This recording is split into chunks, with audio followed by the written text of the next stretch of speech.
Hello, my name is Stacia, and I'm just a girl on the internet that likes to talk about movies. And this week I am going to, in tribute of Diane Keaton, talk about one of her movies that sort of breaks the mold of what you really think of Diane Keaton.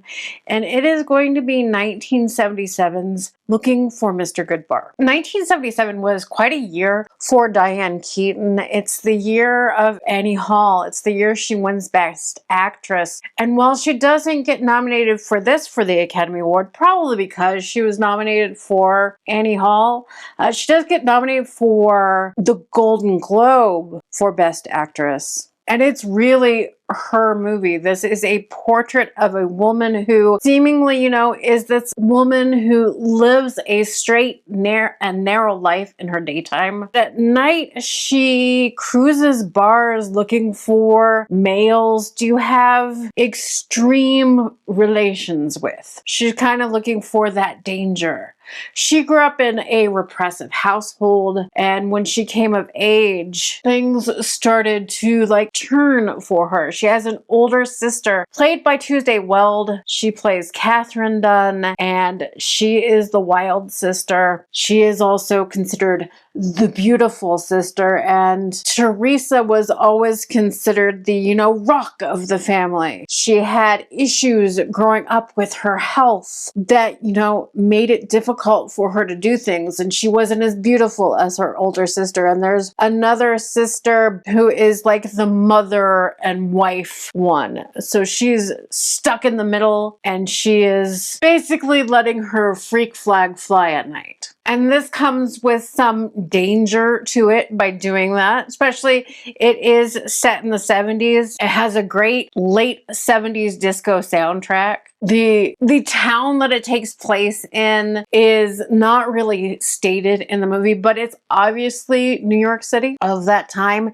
It might be San Francisco, but this is actually based on a 1975 novel by Judith Rossner. She based her novel on a real-life crime, and that took place in New York City. The screenplay was written by Richard Brooks, and it is directed by Richard Brooks, who is the same Richard Brooks who brought you things like In Cold Blood, Cat on a Hot Tin Roof, Elmer Gantry, and Key Largo. And this movie is a pretty disturbing portrait of this woman and what happens to her. It's kind of a crime thriller, but the crime doesn't happen until the very end. But a really good exploration of that big city culture that happened in the late 70s, early 80s. And you have to realize this is where women were first finding their freedom in their personal lives, in their professional lives, and in their sexuality. And Diane Keaton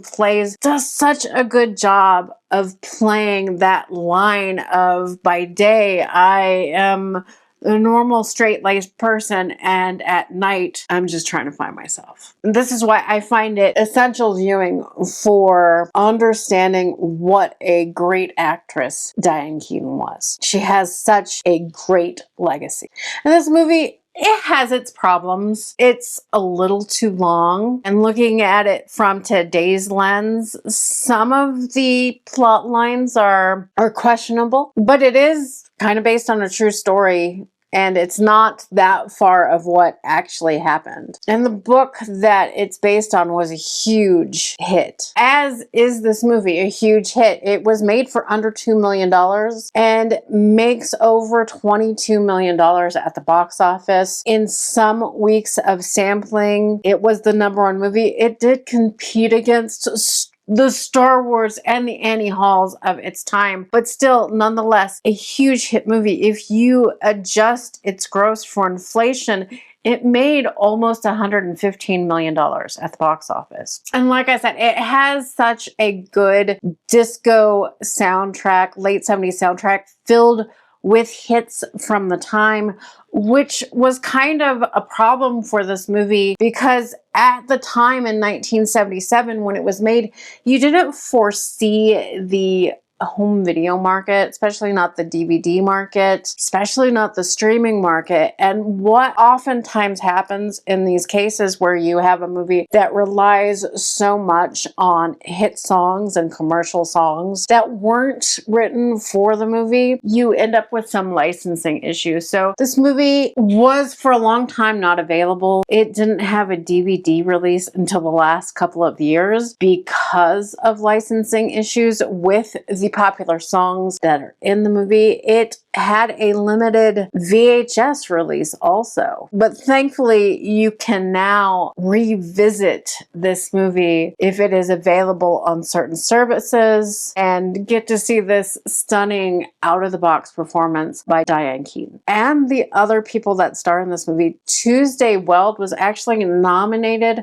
for Best Supporting Actress for this movie. The cinematography in this movie is also some of the best 70s cinematography out there, and it was nominated for an Academy Award for Best Cinematography.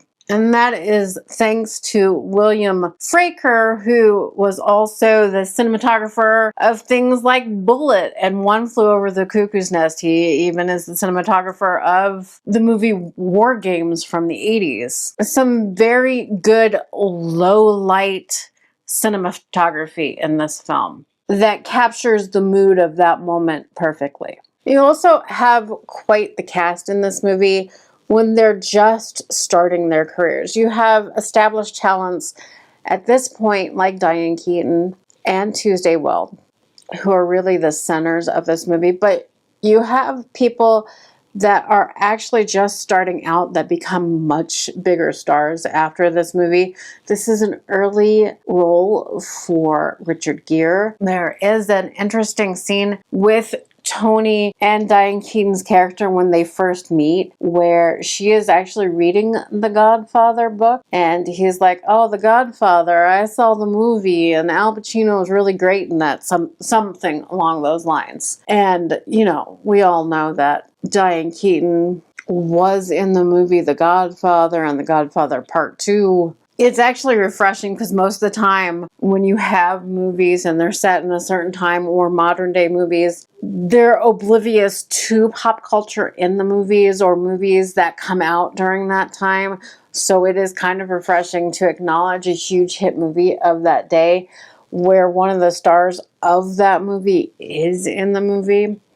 And if you know your Diane Keaton allure in personal life, her and Al Pacino actually dated off and on for a couple of decades. You have William Atherton is also in this movie, most famously for his roles of people that many people don't like in movies like Ghostbusters and Die Hard. You also have early appearances by Brian Denehey and Lavar Burton in this movie. I think this is Lavar Burton's first role in a theatrical release movie. And you also have one of the first movies that Tom Berenger is in, playing the role of Gere. And what I always found interesting about Looking for Mr. Goodbar is the setting. It seems like they're filming in a city, on the streets, in actual like clubs and everything like that. But this is filmed on the studio backlot at Paramount. Plus, the end of this movie really shocked audiences. A lot of people were left speechless and stunned by the brutality of the final scenes. Tom Berenger's character, who perpetrates the crime, he had said in interviews that after filming those scenes, he had nightmares for months after doing that. So my suggestion to honor the legacy of Diane Keaton, and there's many great movies of hers that you can pick from. You really can't go that wrong with any of her movies. But if you want something out of the box, from your typical Diane Keaton fare, that really highlights her range as an actress, that goes along with her phenomenal year of 1977, where she was in this and Annie Hall, that really cemented her fame. Looking for Mr. Goodbar is a great movie to fill in the great acting talents of Diane Keaton. But again, my name is Stacia. I hope you enjoyed watching this video. And if you're like me and you like movies just as much as I do, consider subscribing to the channel. And don't forget to hit the like button and give me a comment. Have you seen Looking for Mr. Goodbar? Or what is your favorite Diane Keaton movie?